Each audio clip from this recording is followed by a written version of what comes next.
Welcome to the Deep Dive. Today, we're really throwing ourselves into a study of nature's raw power. It's quite a topic. It is. We've gathered a compelling set of sources, each shedding light on the dramatic impact of some of our planet's most formidable events. We're talking massive volcanic eruptions, right? Tornadoes, cyclones. Exactly. Think colossal volcanoes, the sheer terror of tornadoes, the devastating force of cyclones, and also the unique challenges posed by nuclear accidents. Yeah. Our goal here is to really try and grasp the immense energy involved, look at the immediate effects, the long-lasting ones, and what crucial lessons we've maybe learned. Absolutely. And the sources we have really paint a powerful picture, nature's ability to create, but also its capacity for, profound destruction. It's fascinating, sometimes pretty sobering stuff. It really is a diverse range. We're pulling from detailed accounts, like the Wikipedia entries on Krakatoa's 1883 eruption, The classic. the almost unbelievable story of the 1925 tri-state tornado, and the horrific human cost of the 1970 Great Bhola Cyclone. And the nuclear incidents, too. Chernobyl and Fukushima. Complex events. Very complex. And to add more context, we've got info on Mount Tambora's 1815 eruption and its global impact. The year without a summer. Right. Plus, historical tsunami data from NOAA, some broader analyses of disasters, and even Pliny the Younger's letters about Vesuvius. Wow, going way back. Yeah. So, a rich mix. Scientific views, historical records, personal stories should give us a good understanding. Okay, let's dive in, starting with, the force that literally reshapes the Earth. Volcanoes. A good place to start. Such a fundamental display of the planet's internal energy. Right. So Krakatoa, 1883. Even before that massive explosion in August, things were clearly unsettled, weren't they? The sources talk about years of increased seismic activity. Yeah, it wasn't completely out of the blue. Then, months before the main event, back in May, the volcano started venting steam and ash. Explosions loud enough to be heard 100 miles away in Jakarta. It's like a very loud warning sign. Exactly. And that visit by Captain Furzanar in early August, it gives us a really stark, unsettling picture of how things were escalating. What did he find? Well, he reported thick ash covering everything, all the vegetation destroyed, just tree stumps left. It shows the destructive power that was already happening. His advice not to land turned out to be tragically spot on. Then comes August 27th, the day that, the whole world seemed to shake. 4 enormous explosions. Huge. And that third one, around 10:02 a.m., the sources say it was heard thousands of miles away.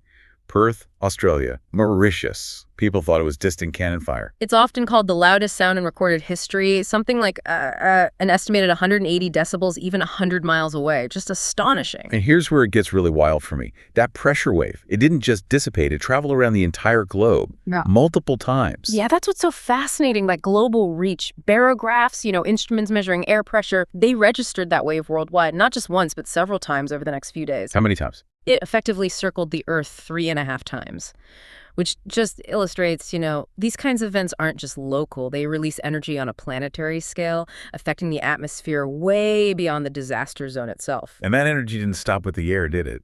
The tsunamis. Oh, the tsunamis were utterly devastating. Some waves reached heights of almost 100 feet. 100 feet. The town of Merak was just wiped off the map by a wave, 46 meters high? Yeah, completely inundated. Reading the eyewitness accounts, like the one from the ship Loudon, you get this terrifying sense of these unimaginable walls of water, just sheer terror. And you can't forget the pyroclastic flows. No, absolutely crucial. These incredibly hot, fast-moving clouds of gas and volcanic debris. There's that account from Mrs. Byrink. Trapped in the dark, burned by the ash, her skin peeling. It's just harrowing. Yeah. Shows you how immediately lethal those flows are. Exactly. It highlights that eruptions pose multiple threats at once. The blast, the pressure wave, the tsunamis from the underwater collapse, and these incredibly destructive pyroclastic flows sweeping across land and even sea. The sources suggest a possible trigger for those final massive explosions might have been rapid mixing of different magmas deep inside. That's one of the leading theories, yeah. Hotter magma rising and interacting explosively with cooler, silica-rich magma already in the chamber creates immense pressure very quickly. And the energy release, estimated at 200 megatons of TNT equivalent. It's almost impossible to wrap your head around. It really underscores the colossal forces at work beneath us. And, to put it in perspective, as devastating as Krakatoa was, it wasn't even the biggest eruption in recent history. Right, that brings us to Tambora, 1850. Exactly, Tambora. The most destructive explosion in maybe 10,000 years. It ejected a truly staggering amount of material, didn't it? 100 cubic kilometers. That's the estimate, yeah. About 4 times the volume of material Krakatoa ejected. 4 times. And the consequences were much more global, much more extensive. It led directly to the infamous Year Without a Summer in 1816. How did that happen? Well, you had these massive ash clouds, aerosols, thrown way up into the stratosphere. They blocked sunlight, causing global cooling, which led to widespread crop failures, especially in the northern hemisphere, and then famine. Wow. Just a cascade effect. A huge cascade. Some researchers even think it might be linked to a mutation in Bengal cholera because the environmental conditions changed so drastically. It shows how one massive event can trigger all these interconnected global impacts. It's chilling how far the effects can ripple outwards. Then there's Mount Pelée, 1902, in Martinique. Another devastating one. The sources mention warnings, smoke, ash, but then this sort of deceptive calm right before the big eruption on May 8th. And then, almost instantly, disaster. Yeah, the pyroclastic flows just obliterated the city of Saint-Pierre.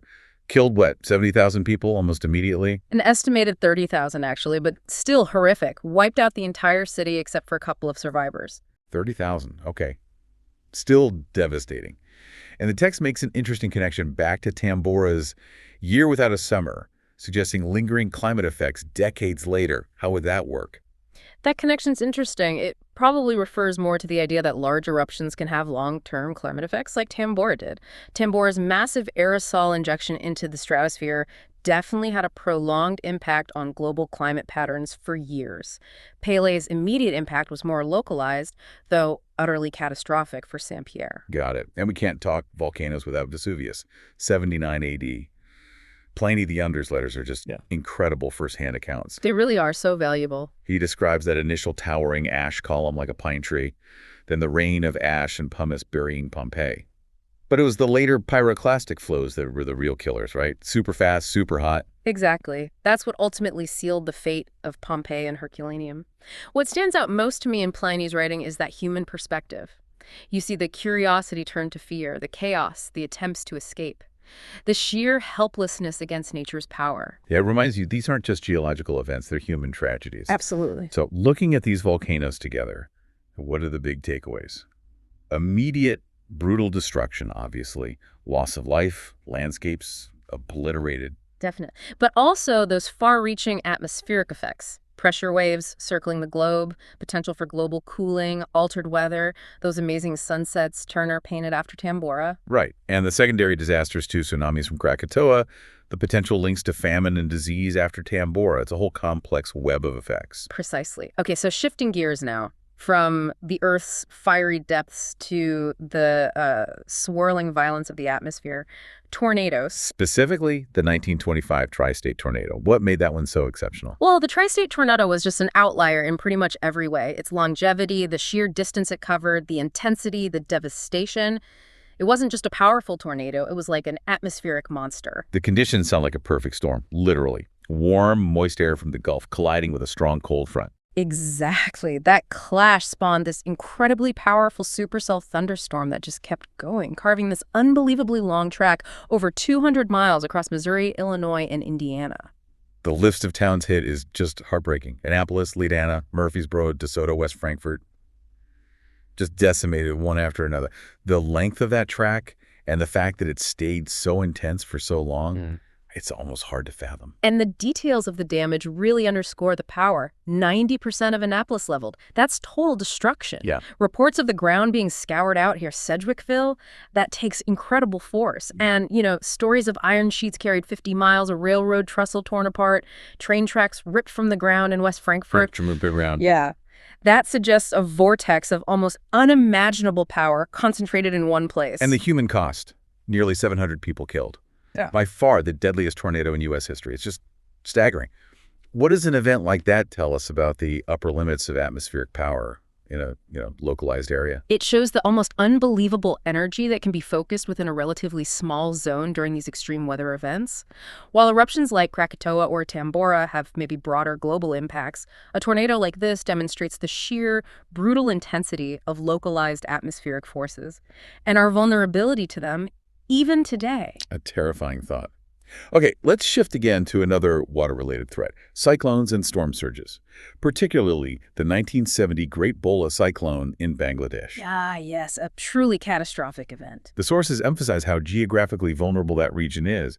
What makes Bangladesh so susceptible? Well, it's a combination of things. You've got this vast, low-lying river delta, much of it just barely above sea level, so very little natural defense against storm surges. Right. Then the shape of the Bay of Bengal itself, it's kind of funnel-shaped, which can actually amplify cyclone strength and surges as they move towards land. Add to that a very high population density in those coastal areas. And you have a recipe for disaster. Tragically, yes. A very high potential for large-scale human catastrophe. The Bhola cyclone itself, it formed and got strong really fast over the warm bay waters, and then the storm surge hit 6 meters. That's nearly 20 feet. A massive surge. And crucially, it coincided with an already high lunar tide. Oh, terrible timing. The worst possible timing. Plus, you had winds over 140 miles per hour. Just a confluence of devastating factors. The death toll is almost hard to comprehend. Estimates range from 300,000 up to maybe 500,000 people. Making it the deadliest tropical cyclone ever recorded. Just unthinkable loss of life. And the destruction. 85% of homes damaged or destroyed. Entire villages just gone. That detail about Tazamuddin Island losing nearly half its population. It's devastating. And the impact on livelihoods, too, the fishing industry, absolutely vital for the region, was completely wiped out. Boats destroyed, nets gone. Beyond the immediate death and destruction, what were the sort of broader consequences? Well, what's particularly significant about Bhola is the political aftermath. The Pakistani government, which ruled East Pakistan, now Bangladesh at the time, was widely seen as responding too slowly and inadequately. That fueled massive resentment and became a major factor, a catalyst, really, for the Bangladesh Liberation War that broke out the following year. Wow. So a natural disaster directly contributed to a war for independence. It absolutely did. It's a stark reminder that these events don't happen in a vacuum. They can have huge political and social repercussions, especially when layered onto existing tensions. A grim reminder indeed. Okay, let's pivot to a different kind of threat. One that's maybe unseen, but with potentially very long-lasting dangers. Nuclear accidents.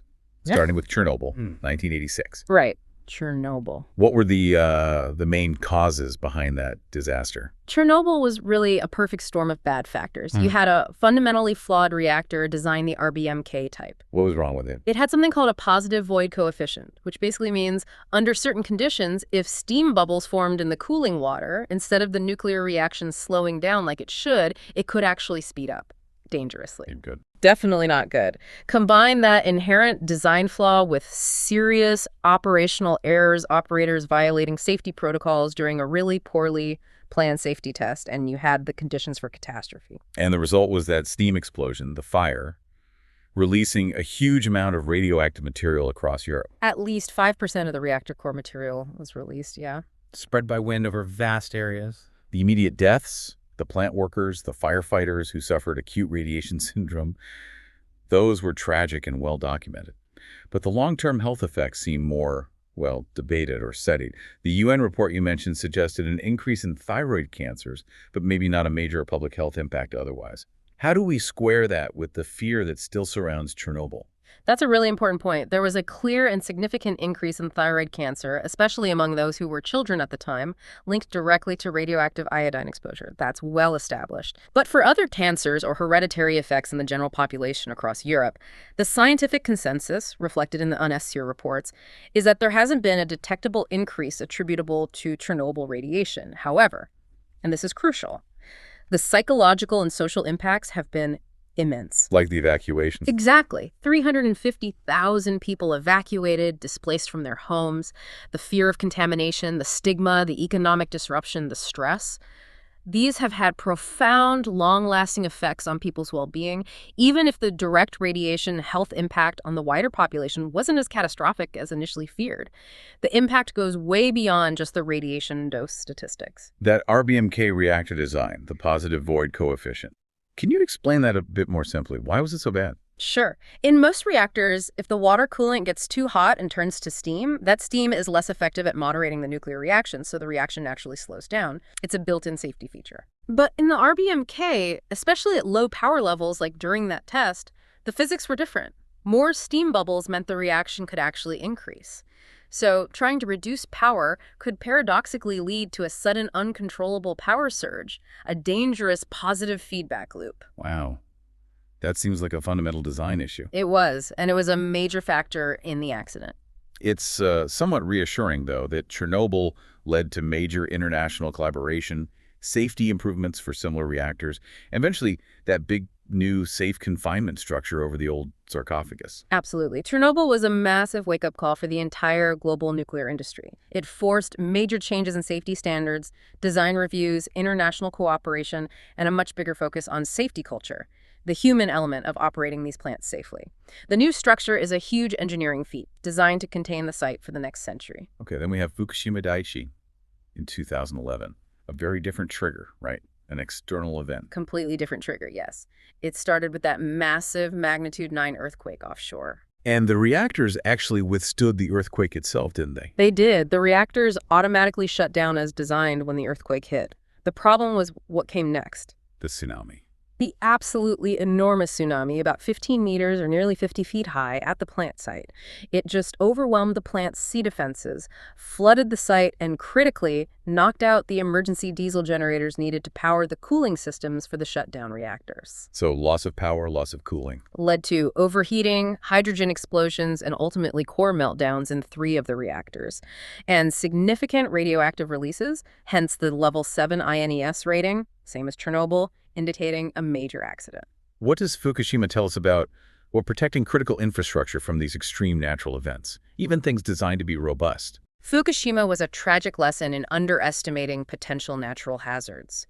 The plant was designed to withstand earthquakes and tsunamis, but not one of that magnitude. The tsunami was simply beyond the design basis. It highlighted the critical need to assess the full spectrum of possible natural hazards, including those really extreme, low probability but high consequence events, and to ensure that backup safety systems are truly robust against common cause failures, like having all your generators flooded at once. Again, like Chernobyl, it's noted that there weren't immediate radiation deaths from the accident itself, but the evacuation was huge. Over 100,000 people evacuated, and sadly there were disaster-related deaths among the evacuees due to the stress and hardship of the evacuation process itself, especially among the elderly and vulnerable. And the cleanup, the contaminated water issue, the whole decommissioning process. Yeah. It's still a massive ongoing challenge, isn't it? Immense. It's a decades-long process, incredibly complex and costly.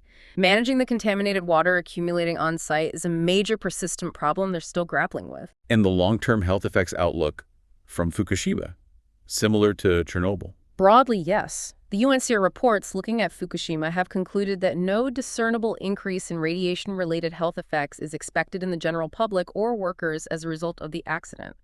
The doses received by the public were generally low. But again, just like Chernobyl, the psychological and social impacts, the trauma of the quake and tsunami, the displacement, the fear, the economic losses have been very significant and long-lasting for the affected communities. So both accidents really underscore the need for not just robust technology, but also that strong safety culture, thorough risk assessment, planning for the unexpected. Absolutely. And dealing with the long-term consequences, the contamination, the decommissioning, the displaced people, these remain huge challenges that remind us of the gravity of these events. Okay, let's touch on tsunamis more directly. Often a secondary effect, as we saw with Krakatoa and Fukushima. What makes them so dangerous? Their unique characteristic is that ability to travel huge distances across deep oceans really fast with very little energy loss. Then when they reach shallower coastal waters, they slow down, but the wave height increases dramatically. Right. And it's not just one wave usually, it's a series. The long wavelength means the initial sign might be the sea was drawing far from the coast, which people sometimes tragically misunderstand. Then the surge comes in, not like a breaking wave, but like a rapidly rising tide, a wall of water that can flood huge areas far inland with immense force. The 2004 Indian Ocean tsunami is just a horrific example, triggered by that massive quake off Sumatra. Magnitude 9.1, huge earthquake. Resulting in waves up to, 167 feet in some places, and killing around 230,000 people across 14 countries. Just devastating reach. A truly global tragedy. And then the 2011 Japan tsunami, again from a 9.1 quake. Waves up to maybe 127 feet, killing over 18,000 people just in Japan and causing the Fukushima accident. The NOAA data really drives home the scale of the transoceanic reach. Krakatoa's tsunami is also listed as one of the deadliest historically. It was, yes. Killed tens of thousands. What have we learned from these events about, mitigating tsunami risk? Well, the 2004 event especially was a huge wake-up call about early warning systems. The Pacific had a well-established system, but the Indian Ocean didn't at the time. Right. That lack of warning contributed significantly to the massive death toll. Since then, there's been a huge international effort to build and improve tsunami detection networks, deep ocean buoys, seismic sensors, communication systems globally, including in the Indian Ocean. So technology plays a big part. It does. But also crucial are public education and awareness in coastal communities. People need to know the warning signs, the strong earthquake, the sea withdrawing, and know evacuation routes and procedures. And then there's coastal zone management, trying to build more resilient infrastructure or restricting development in the highest risk areas. It's a multi-layered approach. These events really show how vulnerable we are to forces starting thousands of miles away. Those warning systems seem like a critical lesson learned. Which kind of brings us to the broader question. What are the key lessons from all these different disasters we've looked at? Yeah, it's interesting to see the patterns. For each type of disaster, there's been clear progress in, understanding them better, predicting them at least to some degree, preparing for them, responding, and trying to mitigate the impacts. So for volcanoes, we have much better monitoring now, right? Yeah. Seismic sensors, gas monitoring, ground deformation measurements, leading to better eruption forecasts and hopefully more timely evacuations. Exactly. For tornadoes, things like Doppler radar have dramatically improved warning lead times, and building codes in tornado-prone areas aim to make structures more resistant, though obviously the most violent tornadoes can still destroy almost anything. And the Bhola Cyclone example.